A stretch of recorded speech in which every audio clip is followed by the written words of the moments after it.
অন্তর্বর্তী সরকার সম্মানের সাথে আপনি দূরদর্শিতার সাথে পে কমিশন গঠন করেছেন। দীর্ঘ 11-12 বছর পরে আমরা কি অবস্থায় আছি এটা বিবেচনা করে আপনি পে কমিশন কমিটি গঠন করে দিয়েছেন। এই পে কমিশন বাস্তবায়ন করার জন্য আপনি বলেছেন। আমরা পরিষ্কার ভাষায় বলতে চাই, 5ই ডিসেম্বর যে সমাবেশ হয়েছে, তারপরে যে কর্মচারীদের মধ্যে যে আগুন জ্বলেছে, আমরা রাষ্ট্রের কর্মচারী, আমরা কোন রাজনৈতিক দলের নেতা কর্মী না, আমরা কর্মচারীরা রাষ্ট্র পরিচালনার অংশ।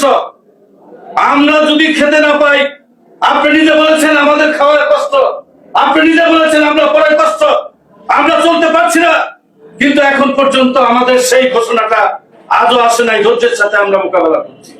পরিষ্কার কথা আজকে বলতে চাই, নেতৃবৃন্দ যারা এখানে উপস্থিত আছেন, দীর্ঘদিন আমি বহু আন্দোলন করেছি, বহু দাবি আদায় করেছি, অনেকে সাক্ষী আছেন। এইরকম দুর্বল আন্দোলন কখনো করে নাই, কিন্তু শুধু হিন্দুস্তানের ইজ্জতের কারণে আমরা অন্তর্বর্তী সরকারকে ইজ্জত করে আমরা হার্ডলাইনে যাই নাই। আগামী শুক্রবারের পরে আপনারা আজকে শপথ নেবেন, প্রয়োজন হলে যা যা করা লাগে এই পে কমিশন বাস্তবায়নের জন্য।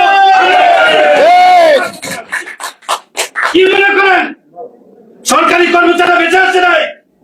ইচ্ছা করলে যা খুশি তাই করতে পারবেন। আমাদের যদি কিছু করতে চান আমরা প্রস্তুত। কি করতে পারবেন? জেলখানায় নেবেন, জেলখানায় আমাদেরকে স্পেশাল ভিআইপি মর্যাদায় আমাদেরকে রাখবে। কাজেই চিন্তা ভাবনা করে আমাদের পে কমিশন শুক্রবারের মধ্যে যদি ঘোষণা ঘোষণা না আসে, সকল মিলে আমি বলতে চাই যদি প্রয়োজন হয় আমরা জেলে যাবো। রাজি আছেন?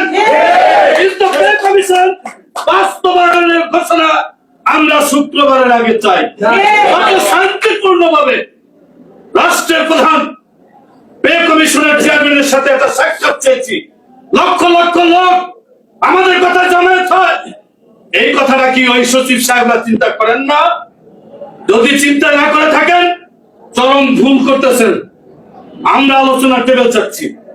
যদি আলোচনা হয় সুন্দরভাবে সে আলোচনায় আমরা আমাদের বিষয়গুলো সমাধান করে একটি সামনে আমাদের একটি গণতান্ত্রিক পরিবেশে একটি নির্বাচন আসছে, সবাই মিলে উৎসব পরিবেশে আমরা সেই নির্বাচন বাস্তবায়ন করার জন্য চেষ্টা করব। পরিশেষে আপনাদের সকলকে বলতে চাই, আপনারা সকলে যে যেখানে আছেন, আজকে যারা এখানে আছি, আজকে বাসায় যাওয়ার পর হইতে মোবাইল হাতে থাকবে।